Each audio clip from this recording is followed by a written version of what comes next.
Bonjour à tous et bienvenue sur la chaîne Forstar. Donc aujourd'hui une nouvelle vidéo. On va s'intéresser à tout ce qui est l'archétype King Cold.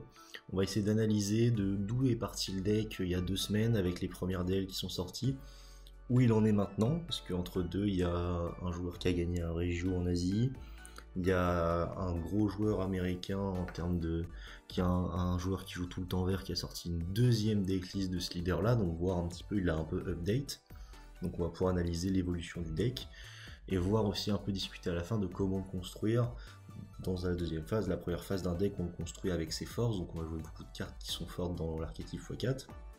Mais là on va passer dans une étape où maintenant le set 13 est sorti, il n'est pas encore stabilisé, mais on va être dans un moment où on va rentrer sur les compétitions. Donc il faudra aussi build en fonction des forces et des faiblesses du deck, pour combler un peu ses faiblesses. Donc, je vais présenter 4 DL. Donc la première de Devin Butterworth il y a 2 semaines, qui est justement le gros joueur américain en question. En deuxième lieu, la DL qui a gagné un régional en Asie, donc, qui a été traité sur la chaîne Crossword TCG sur YouTube par Joey Palladino. La deuxième DL de Devin Butterworth, qui est une version un peu 2.0 qu'on peut retrouver sur la chaîne YouTube Gamers Are Earth. Et une DL que je vous propose à la fin, sur lequel qui va être axé un petit peu sur les discussions autour de King Cold, de pouvoir combler ses faiblesses, un petit peu les moments où il va avoir un petit peu des creux dans la game, où on y reviendra en fin de vidéo. Donc dans un premier temps, je vais vous présenter tout de suite la première decklist de Devin Butterworth, on va me présenter directement les cartes maîtresses, les moteurs d'engine. Donc ça fait un peu, pour ceux qui ont suivi la DL de King Cold que j'avais proposé sur la chaîne, moi elle était très axée budget, donc là on va pas du tout être dans l'aspect budget. Là peu importe, je voulais dans un premier temps montrer qu'on pouvait faire un deck honnête, qui pouvait top, on peut faire des choses, on peut gagner un local, on peut s'amuser à un local sans avoir forcément dormante et freezer counterplay. Si on est axé dans un objectif compétitif, on peut pas passer à côté de ces cartes là parce qu'elles apportent vraiment beaucoup de choses. Donc du coup la DL que je vais vous proposer moi à la fin là, je prendrai pas compte du budget. Donc la première DL de Devin Butterworth, donc le leader King Cold, hein, il a un permanent éveillé non éveillé qui réduit de 1 le coût des extras qui ont la capacité de terrain d'un coût de 2, du coup à coût 1. Quand le leader est placé sur le terrain, vous activez directement King Cold Dynasty, le terrain qui a barrière, qui permet de jouer tous les autres terrains du deck à partir du moment où il n'est pas déjà sur le terrain, donc c'est comme si le terrain avait unique. Et une fois par tour, éveillé et non éveillé, quand vous jouez un terrain, vous piochez un. Quand vous n'êtes pas éveillé, vous pouvez aussi prendre un PV en plus. Et quand il est éveillé, l'activation combat, donc vous pouvez le faire pendant votre tour d'attaque, votre tour de défense, vous pétez un terrain et il gagne 10 000 pendant la durée du combat. Donc les cartes maîtresses du deck. Et ce sera un petit peu ce qui sera un peu les cartes qu'on va retrouver partout x4, le moment c'est Blueberry, donc après l'évolution du deck, comme au début c'est le x4, c'est le moteur du deck, ça permet de tuto l'unisson à 2, ça permet de tuto les terrains, quand elle n'est pas gérée sur le terrain pour une énergie, vous jouerez un terrain de la dispersion, donc vous l'aurez pété, donc il vous aura fait du CA en termes de combo power. Certains font des effets qui vous permettent de toucher encore plus votre deck, je pense à New Ruler qui vous permet de piocher un des fosséens. Quand vous allez utiliser cet effet là, depuis pour un vert, vous allez jouer globalement la meilleure cible, c'est New Ruler, vous allez jouer depuis la drop, ça va vous faire piocher avec l'effet du leader. Après top 3 de New Ruler, vous prendrez une mono verte. Donc pour une énergie, vous allez piocher 2, c'est très fort. Quand elle n'est pas gérée, ça va vous donner un CA très très conséquent tout au long de la partie. L'unisson du deck, donc quand elle est jouée, vous faites le plus 1, vous pouvez jouer un terrain gratuitement. Donc c'est cool, par exemple si vous voulez vous éveiller T2, vous jouez l'unisson, vous perdez pas la pioche de la face non éveillée. C'est cool. Et un petit peu le finisher du deck, c'est le -3 de l'unisson. C'est l'activation combat, donc vous faites -3, l'unisson gagne triple frappe et elle gagne plus 5000 par nombre d'extras qu'il y a sur le terrain. Donc du coup, avec la capacité terrain. Donc du coup, normalement T2, vous faites ce finish là au mieux T3. Donc à votre T3, vous avez minimum 3 terrains, donc elle gagne plus 15 000. C'est une 30 000 triple frappe et l'unisson, il y a très peu de choses qui peut la gêner, donc vous pouvez un petit peu all-in. L'idée globalement, c'est de s'éveiller très vite T2 et après d'all-in sur l'unisson. 4 Paragus, c'est la meilleure super combo du vert en général. En plus, celle-là permet de toucher 2 cartes et de warp une carte de sa main. Donc, comme c'est un deck qui a des briques, c'est cool d'avoir ça. Le Freezer x3, c'est une bonne carte. Ça permet de clean un board hein, pour 2. Vous pouvez la jouer en plus avec offensive anticipée. Donc, offensive anticipée, c'est le terrain qui vous fera piocher 1. Et après, vous pourrez jouer un mono vert Freezer Clan ou Freezer Army d'un coup de 2 ou moins. Ça c'est cool. Il a un deuxième effet, donc lui ce sera le seul terrain, c'est un des rares terrains où c'est pas intéressant de le péter. Puisque lui son effet c'est si vous pétez un autre terrain que lui, vous pouvez péter une carte de combat adverse d'un coup de 2 ou moins. Donc c'est intéressant. Donc celle-là vous allez la faire une fois et après vous allez vouloir quand même assez la garder. New Ruler, voilà comme je l'expliquais, vous pouvez choisir jusqu'à un point de vie, vous faites le top 3, vous prenez une mono verte, vous mettez 2 cartes en dessous du deck. Et quand elle est pétée, vous piochez un, vous défaussez un. C'est fort. Le terrain il le joue x1, celui-ci, alors que les deux autres ils jouent x4 parce que c'est les deux meilleurs terrains du deck. Celui-ci, donc Terrified Realization, donc réalisation terrifiante. Vous allez jouer, donc vous pouvez choisir jusqu'à un de vos points de vie quand vous le jouez, vous piochez un, donc c'est un deck vraiment trop facile de s'auto-éveiller, c'est pour ça par exemple qu'on va pas jouer l'unisson des Midra. Pas besoin.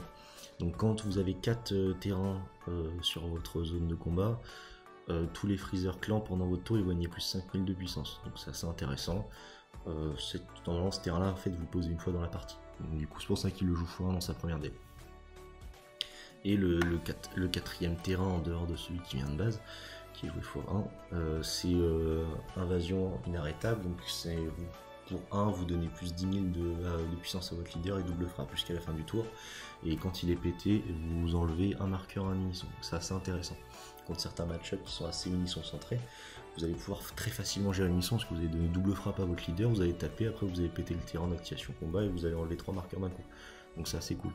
Et de plus, celle-là, quand tu restes sur votre terrain pendant le tour adverse, en fait votre adversaire peut pas all-in avec un unisson. Parce que à tout moment vous pétez ce terrain-là, vous allez enlever un marqueur à unisson et du coup ça le blanchit. Donc du coup, aïe aïe aïe, bonjour les dégâts. Royal Suprématie Royale qui va jouer x4, donc c'est une négate gratuite. Si vous avez 3 terrains sur votre zone de combat, vous pouvez contrer l'attaque gratuitement, donc vous annulez l'attaque et vous choisissez des cartes de combat adverses d'un coup total allant jusqu'à 3 et vous les mettez KO. Donc vous pouvez péter infini token avec cette carte là, donc c'est cool. Il joue une double frappe, donc ça c'est le meilleur finisher du jeu à l'heure actuelle hein, dans la méta. Il joue 3 clones meurtriers, donc c'est cool.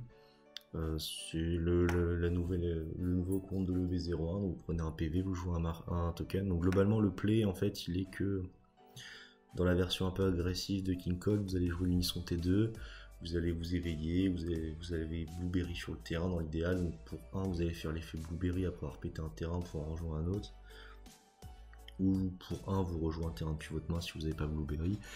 Et du coup, l'idéal, vous pouvez vous full tap ou pas vous full tap, et en fait, vous allez utiliser les hospital clones pour défendre votre unisson. Vous allez passer directement en 3 PV, vous allez voir défendre votre unisson. Comme ça, il reste à 3 marqueurs à la fin de votre deuxième tour. Et là, vous allez pouvoir T3 si vous avez la secret en main, donc c'est Janen Baibu, le contre-contre. Donc vous allez taper directement, vous allez mettre un unisson sur votre unisson pour qu'il passe à 4 marqueurs. Vous allez essayer de le passer s'il a 3 PV et vous allez taper unisson, et qui contre pas, vous vous en fichez parce que globalement s'il compte c'est pareil, parce que c'est un contre-contre à partir du moment où vous attaquez avec autre chose que votre leader. Donc du coup la SCR vous dit que pour 3 vous annulez le contre et vous jouez une 40 000 double frappe. Donc globalement c'est fait pour mettre all-in sur unisson, avec l'espace-temps qui met x1, le Bardock réplique, donc globalement en gros si la triple avec l'unisson elle passe pas, il a réussi à défendre, il a craché toute sa main. Vous avez une 40 000 double frappe sur le terrain, et du coup, si vous jouez la one-off espace-temps, vous mettez juste un petit coup à 25 000, et après vous finissez à la SCR, quoi, donc c'est assez fort. Les cartes qui jouent beaucoup au début, ça va être le Freezer A4, il le joue x4. Elle est très forte cette carte-là, elle réduit son coût en main de 1 toutes les 2 extras qu'il y a sur le terrain et dans la drop. Donc globalement, celle-là va vous coûter 2 très rapidement. Il a dual attaque bloqueur, donc si en plus il y a réalisation terrifiante, il a 25 000 pendant votre tour. Et pendant le tour adverse, il a un effet intéressant, parce qu'il a bloqueur. Si vous bloquez, vous pouvez péter un terrain, et du coup, hop, il va se redresser. Il peut avoir double bloqueur. Le stop turn du deck, ça va être King Cold. Donc il le joue x2. Donc King Cold, il va vous coûter 1 à partir du moment où vous avez 2 terrains sur le terrain. Donc en gros, à partir du T2, enfin à partir du T1, vous avez 2 terrains sur le terrain. Mais bon, comme vous êtes vous pouvez pas le jouer, mais en gros, à partir du T2, il va vous coûter 1 toute la partie. Et dès que votre adversaire veut taper votre leader, il va devoir défausser 1. Donc attention, si vous avez des cartes, des battles en inertie et l'unisson sur le terrain, cette carte là va être moins impactante puisqu'il peut attaquer votre unisson et votre board sans défausser 1. C'est que s'il attaque le leader, c'est pour ça qu'il l'a 4 à 2 je pense, dès le début.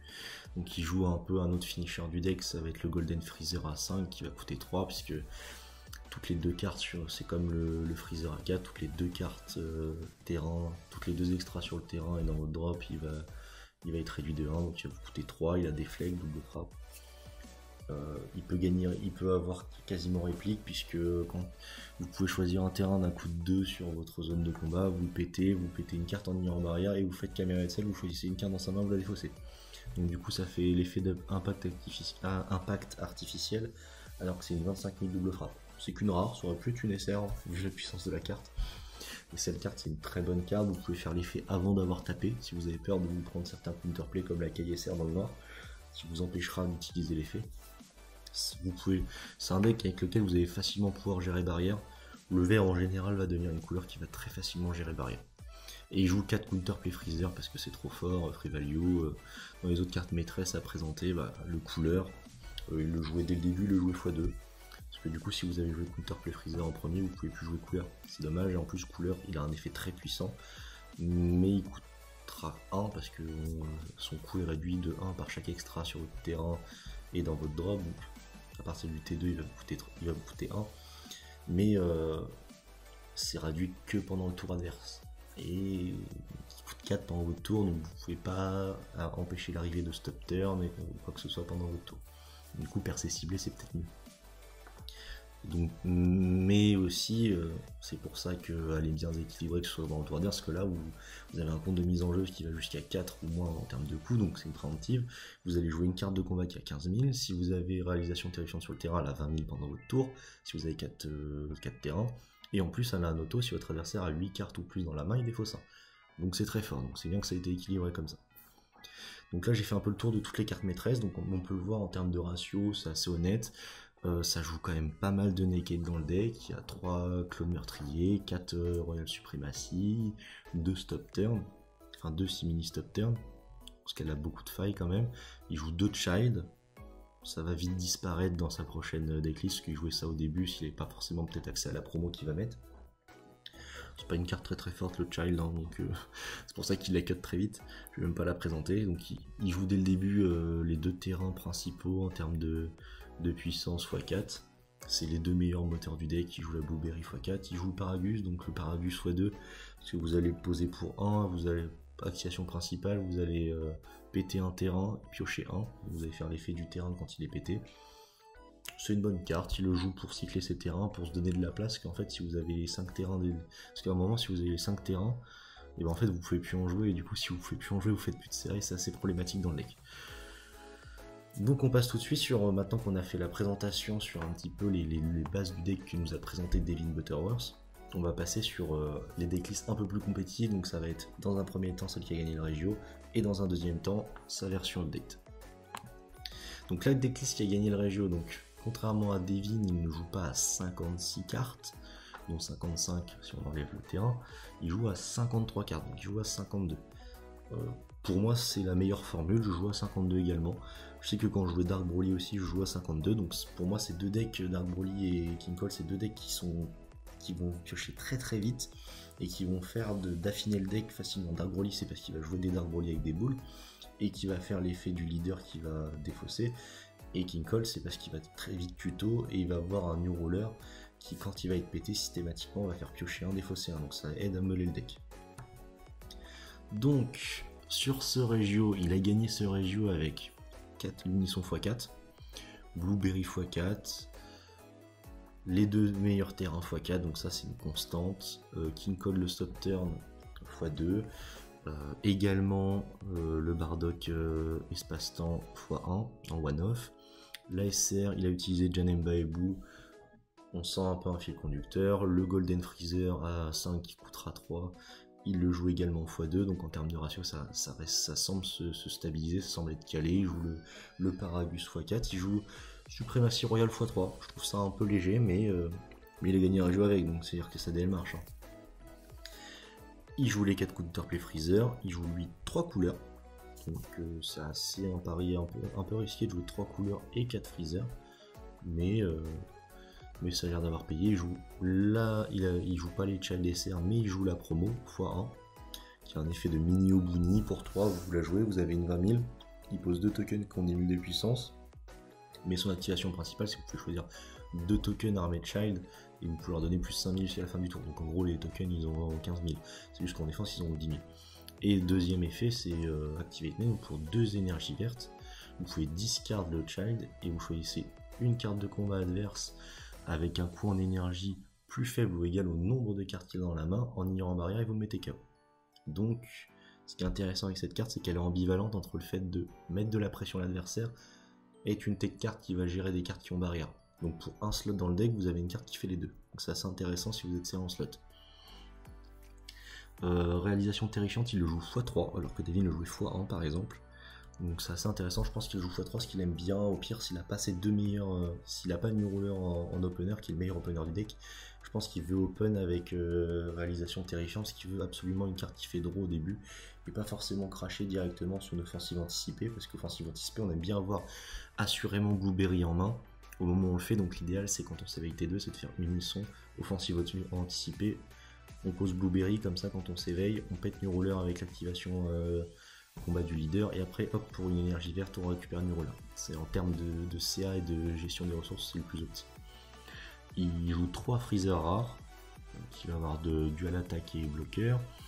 Il va jouer un Bardock, donc ça je pense c'est pour avoir plus de cartes de target sur l'effet du top set de Blueberry, ce qui va chercher un terrain au munitions d'un coup de 2. Et aussi, c'était surtout très fort dans Freezer vert, ou dans les... parce que c'est aussi un auto intéressant, de une fois par tour vous pouvez prendre une carte qui est dans la zone de combo et la mettre en drop. Mais aussi c'est un bon finisher, vous payez 4 le Bardock, il a tri-off et plus 5000 de puissance. Donc ça peut des fois être un bon finisher pour 4. Globalement, ce qui a changé par rapport à Devin, c'est qu'il va jouer 2 Gohan à 5 de l'ADB 03. C'est assez intéressant, moi j'aime beaucoup cette carte là, parce que globalement, si vous avez 3 points de vie, ce qui peut arriver très vite dans King Cold, et vous allez pouvoir jouer cette carte là pour 2. Donc pour 2, vous allez avoir une 25 000 double frappe, bon, heureusement à la unique, à la déflect, et vous allez pouvoir péter une carte sur le terrain adverse qui a barrière, peu importe son coup, ou sinon vous choisissez un unisson adverse et vous lui enlevez un. Donc c'est assez intéressant. Pour moi, en termes de value, de payer ce genre de carte de combat de 2, c'est hyper OP, donc c'est bien qu'il le joue x2. Je trouve sa liste assez cohérente. Il joue 4 dormantes, alors que Devin ne joue pas dormante. C'est un choix. Devin, par exemple, je pense qu'il préfère jouer Claude Meurtrier pour protéger son unisson et direct finir unisson. Je trouve cette decklist un petit peu plus polyvalente. Elle va moins jouer forcément autour de l'unisson. Je la trouve un peu défensive, parce que quand on voit les 3 couleurs, on voit les 4 dormantes, elle est très défensive, mais le truc étonnant que je comprends pas, c'est quand tu joues 4 dormantes, du coup tu dois jouer 4 suprématies royales. Donc je sais pas si dans la vidéo de Paladino, parce que je me rappelle plus très bien de tout ce qu'il dit, mais je sais pas s'il a des regrets ou des remords. Bon, pas vraiment, s'il a gagné, donc il va pas vraiment avoir de remords. Mais pour moi, si tu joues 4 dormantes, tu joues 4 suprématies royales, parce que du coup c'est le meilleur combo du deck. Enfin, tu fais dormante et du coup la deuxième negate tu vas la faire gratuitement, alors qu'avant dans le vert tu faisais dormante shocking, et des fois shocking tu prenais un PV, là t'as même pas besoin de prendre de PV, donc c'est assez intéressant. Il joue aussi un petit choix, je pense que c'est pour cut niveau place qui devait être serré, ce qui préfère le terrain qui fait du CA. Il ne joue que 2 double frappe, 2 terrains double frappe, donc c'est un choix, et du coup il joue pas de double frappe dans le deck, il joue pas de Kaio Champa, donc c'est à dire que quand il veut jouer Bardock, c'est juste pour mettre faire prendre à l'adversaire son 3ème PV pour passer à 2 et finir avec une double frappe sur le leader, ou avec Gohan à 5, donc ça, ou Pinnacle le Golden Freezer. Donc c'est assez intéressant, ça est assez cohérente. Je trouve 52 déjà c'est le bon chiffre, parce que du coup contre les decks très aggro, jouer à 56 c'est cool, hein, mais contre les decks très aggro, jouer à 52 ça permet de toucher ses negates très très vite dans la game et ça fait vraiment du bien. Si je devais pinailler un truc dans le deck, je pense que j'enlèverais un couleur, ou un freezer à 4 plus un couleur, et je mettrais une quatrième suprématie royale, parce que cette carte est vraiment trop forte. Une negate gratos comme ça, qui peut en plus péter des battles jusqu'à un coup de 3, ça fait le café, ça devrait être x4. Donc on va glisser vers la deuxième DL de Devin Butterworth, qui avec cette DL là, il a fini 5ème d'un régio, donc c'est très bien, surtout que c'est un régio en BO1. Et son score sur ce régio là, donc il finit 5ème, mais il est en 7-1, donc c'est à dire qu'il n'a perdu qu'une fois. Donc quelquefois sur un régio en BO1, faire 7-1 ou gagner le régio, des fois ça se joue sur un coup de dé. Donc c'est pour vous dire que la liste est très cohérente. Il a changé quelque chose, quelques petites modifications par rapport à la première fois, donc il y a des choses qui ne bougent pas, hein. New Ruler c'est x4, Offensive Anticipé c'est x4, on garde Paragus, Suprématie Royale c'est x4, Blueberry c'est x4, Unisson c'est x4, Pinnacle c'est x2, Counter Play Freezer c'est x4, il reste sur la Janembu en termes d'essai, il a dégagé les 2 Child essais normal, il a mis un promo. Je pense que ça c'est ce qui sera à peu près la norme en termes de choix dans le deck, de mettre une promo comme ça, c'est une tech card assez intéressante. Sur les terrains il a gardé 3 double frappe, et il est passé à une deuxième réalisation terrifiante. Dans sa vidéo il explique qu'il le garde parce que c'est un terrain qui fait du CA, il est content, c'est aussi une bonne alternative d'opener à New Ruler quand on l'a pas. Donc il le dit aussi, je suis assez d'accord avec ça, c'est très intéressant, et des fois c'est cool d'avoir, s'il la touche pas de la partie, c'est quand même cool d'avoir la possibilité de mettre plus 5 à tous ses freezer clans si d'un coup il veut passer mode agressif.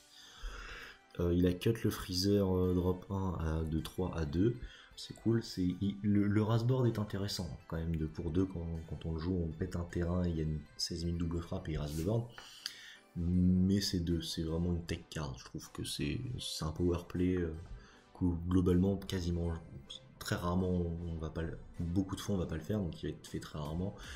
Jouer x3 c'est peut-être un peu lourd.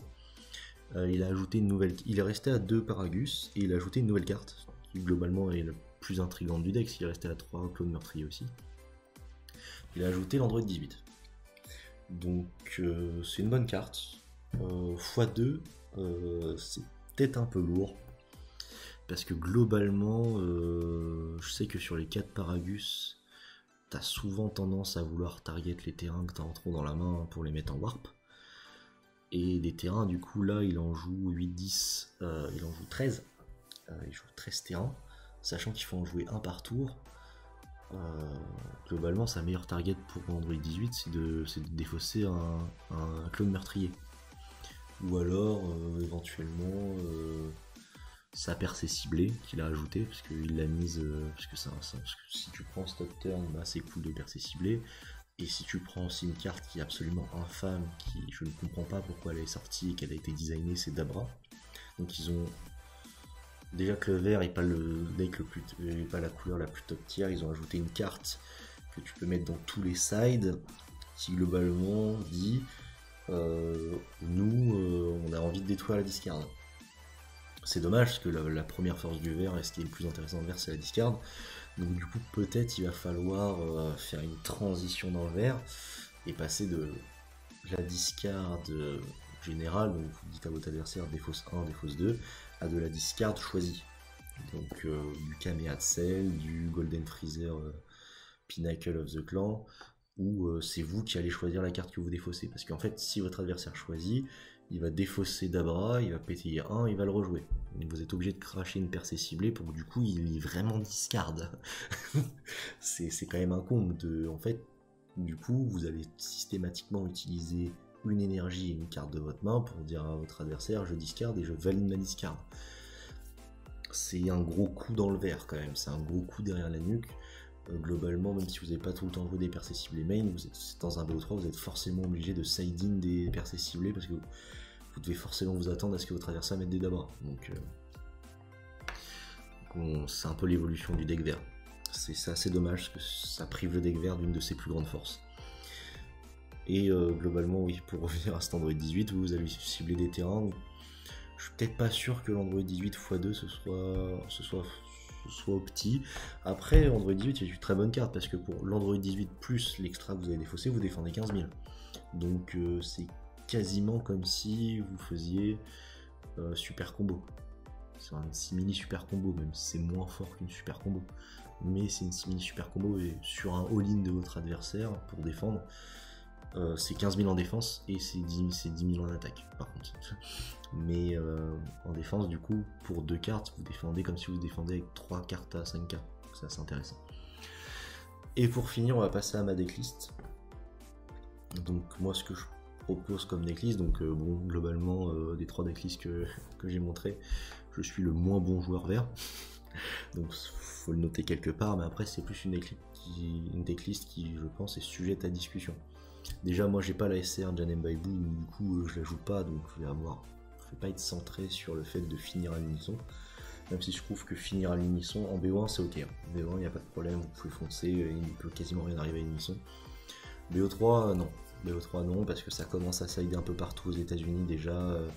La nouvelle rare noire, l'extra, qui pour 1, soit votre adversaire enlève un marqueur à son unisson, donc du coup ça la blanchit. Soit vous prenez pas de dégâts pour la durée du combat par un effet d'unisson adverse.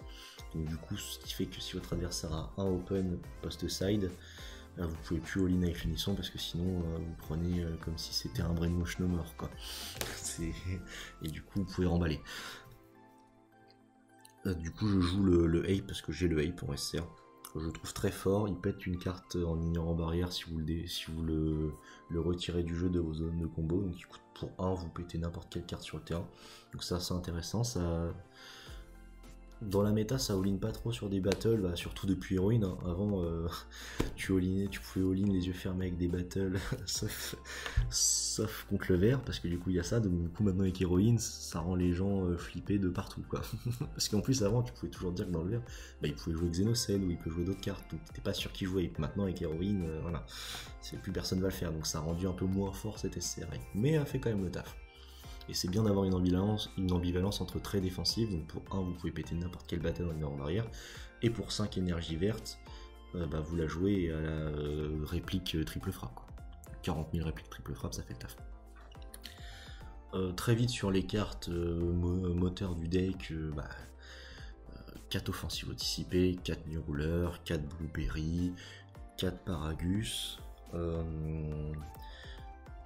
3 King Cole Stop Turn, donc j'en ai mis 3 au lieu de 2, je trouve que 2 c'est peut-être le plus optim, mais moi j'aime bien l'idée que 3, des fois contre certains match-up, qui sont peut-être un peu aggro, j'aime bien ne pas m'éveiller T2, poser juste un deuxième terrain T2, laisser une ouverte et faire Roi Cold. Comme ça je m'éveille T3. Ça, si c'est face à un adversaire qui va être un peu aggro, qui va commit en termes de PV, je peux lui faire un gros T3 qui va le mettre pas bien et qui va lui faire beaucoup discard. Je fais dormante après sur mon T3 en défense, et après je le finis T4. C'est une bonne alternative. Si c'est face à des decks qui s'essoufflent très vite, ça c'est intéressant comme pièce, pour ça que je suis monté à 3. Je joue 4 suprématie royale parce que cette carte est trop forte. Je joue que 3 CP Freezer, je trouve que 4 c'est un peu lourd, surtout que bon déjà je joue 3 unissons, mais 3 unissons dans ce deck là, tu la touches très vite. Moi je joue à 52, donc comme celui qui a gagné le Régio en Asie, je sais pas son nom malheureusement, désolé, je m'excuse auprès de lui. Je pense qu'il regardera pas la vidéo, mais je m'excuse quand même. Je joue que 3 unissons parce que moi je joue pas du tout le all-in sur unisson, je trouve ça assez... je trouve ça assez obvious, et aussi j'aime pas trop jouer sur un all-in de unisson à partir du moment où je touche ma SCR. Voilà. 3 unissons ça tourne tout seul quand on joue pas tout sur le all-in. Je joue 3 dormantes, je trouve que 4 c'est un peu lourd. Il y aura des match-up où par exemple j'ai train contre Vegex, tu fais pas dormante, donc contre Vegex dormante ça fait mal. Tu fais pas trop dormante. Je joue que un seul clone meurtrier parce que contre Vegex tu vas prendre Kotsukai à tous tes gros tours de défense et c'est chiant de faire une extra où tu piques un PV et après tu dois warp 2 parce que tu as joué un clone. Surtout que Vegex va avec la nouvelle promo Gogeta, si elle n'est pas sur le terrain, tu sais que à partir du moment où tu as le bloqueur, bah, la prochaine attaque que tu vas prendre, bah, ce sera une attaque Gogeta et du coup le bloqueur il va le warp. Donc du coup tu n'auras pas de bloqueur. Tu pourras pas. Cette négate là prend tout son sens quand pour un PV tu bloques la première attaque, enfin, tu empêches la première attaque et avec la deuxième tu vas le bloquer. Je joue 2 Ribrian. Donc j'ai vu aucune grosse déclisse avec des Ribrian, donc je vais pas à sortir que je suis un pionnier. Hein. C'est juste que moi je trouve le play intéressant de jouer Ribrian. Surtout avec l'effet de New Ruler quand tu pioches un défaussant. Je trouve que des fois, ce deck là, face à des autres decks tempo, bah comme c'est pas un deck qui. C'est un deck qui peut pousser un peu mais avec très peu de frappe. Donc du coup si tu as face à un adversaire qui va beaucoup bloquer, dans ton tour tu vas pas avoir non plus masse de choses à faire. Donc du coup, quand ça commence, parce que King Cold il peut avoir un coup. Le tour 1 et 2 est quasiment autopilote. Si tu as une main normale, tu vas tout le temps faire la même chose. Tout le temps. Donc du coup, c'est à partir du T3 où tu commences à faire des choix dans le deck. Donc du coup, à partir du T3, T4, des fois c'est bien quand il n'y a pas grand chose à faire, que tu veux pas forcément commit à attaquer, de juste faire une Ribrian pour 2. C'est pas un deck foncièrement orienté discard de base, mais quand tu es un deck qui est T2 ou T3, quand tu vas voir ton momentum de pioche, tu as entre 12 et 14 cartes en main. Faire une Ribrian moins 2 cartes en main à l'adversaire, ça creuse encore plus le CA entre toi et ton adversaire. Et du coup, ça peut instaurer au fur et à mesure de la game, si tu as bien tes ressources, un écart de CA qui, s'il n'est pas rattrapé, tu vas tranquillement gagner en faisant une deuxième Ribrian dans la partie, ou une Rosie T4, ou au T4, T5, faire ta Rosie, et du coup, il va redéfausser 2, et il va prendre 3 attaques. Et ça va instaurer comme ça, petit à petit dans la partie, le fait que toi tu ne t'essouffles pas trop en termes de cartes en main et ton adversaire tu vas le gratter petit à petit en termes de set. Je joue 2 Gohan à 5, comme je l'ai dit, avoir une 25 000 double frappe déflect qui peut péter n'importe quelle carte en ignorant barrière pour 2, c'est énorme en termes de powerplay. Je joue un seul Pinnacle parce que je joue 2 Gohan, donc globalement les deux ont un peu la même fonction de pet barrière. Mais moi je joue un peu une version de King Cold où j'aime pas être full tap. Des fois je vais pas avoir envie d'être full tap parce que je veux faire Kamehameha Tail que je joue x2. Donc, avant je jouais 2 couleurs et en fait je préfère avoir une open pour Kamehameha Tail que pour couleur. Parce qu'en fait couleur il est moins impactant dans la méta actuelle, il y a très peu de cartes de coup de 4 ou moins où tu veux absolument qu'elle n'arrive pas sur le terrain. Par contre couleur ça va être en side, ça va être très bien sidé parce que c'est une carte très forte et contre certains match-up, le fait de ne pas faire arriver les cartes c'est très fort. Mais je trouve qu'une Kamehameha Tail c'est beaucoup plus polyvalent et comme je l'ai dit avec l'arrivée de Dabra par exemple, la discard maintenant ce sera mieux quand c'est toi qui l'as choisi. Après il y aura toujours des mecs qui n'auront pas de chance et qui discarderont le Dabra dans la main adverse, mais la discard c'est mieux quand tu l'as choisi pas. Après du coup, comparé aux couleurs, ça rend le deck plus faible face à Mecha Freezer à partir du moment où il pose Annihilator. C'est malheureux mais ça peut arriver. Je joue une one-off Kakunsa. Comme mon deck est pas totalement orienté discard, son deuxième effet de faut que l'adversaire ait 8 cartes en main pour qu'elle ait double frappe et 3 énergies, passe plus. Des fois c'est un bon. Je préfère avoir une Kakunsa que par exemple une double frappe. Parce que je vais avoir 3 terrains qui donnent double frappe. Je vais avoir Gohan qui a double frappe, Pinnacle qui a double frappe. Et je joue aussi un Mira Espace-Temps qui aura double frappe. Donc pour 1, vous piochez 1 et pour le tour adverse vous détapez 1. J'ai comme ça, j'ai 4 battles qui ont double frappe, j'ai 3 cartes qui peuvent donner double frappe à mon leader, donc je préfère jouer une battle que je peux combo, que je peux juste la jouer pour 1 et piocher si j'ai rien sur mon tour 1, ça peut arriver, malheureusement c'est un petit peu le tour 1 de la dèche.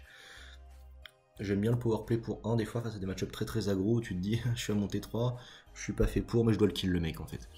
Donc du coup des fois t'as ton T3, si tu économises ton éveil parce que t'as fait un roi call stop turn sur ton T2 défensif, sur ton T3 en termes d'ultra aggro, si tu touches toutes tes one-off, tu peux faire un Gohan pour 2, une Kakunsa pour 1 et un Mira espace-temps pour 1 et du coup t'auras 3 battles qui ont double frappe et si tu donnes double frappe à ton leader avec ton extra, tu as potentiellement 4 frappes doubles dans le tour, ce qui peut être très intéressant en termes de retour de flamme, par exemple face à un Vegex, face à un King Vegeta ou un mecha qui commit beaucoup en termes de points. En one-off aussi j'ai joué fou, donc, et c'est aussi dû à la présence des deux Ribrian, c'est parce que aussi j'ai testé le match-up contre SS, donc c'est un deck qui n'existe pas aux US, donc du coup personne ne joue en fou aux US alors que bon, personne joue SS. Normalement, foot, c'est un truc qu'on déconseille contre le bleu parce que contre une counterplay, c'est assassin. Contre toutes les cartes comme ça qui foot 6, ce qui l'empêche totalement l'arrivée. Alors que dans toutes les couleurs, foot 10, c'est fort.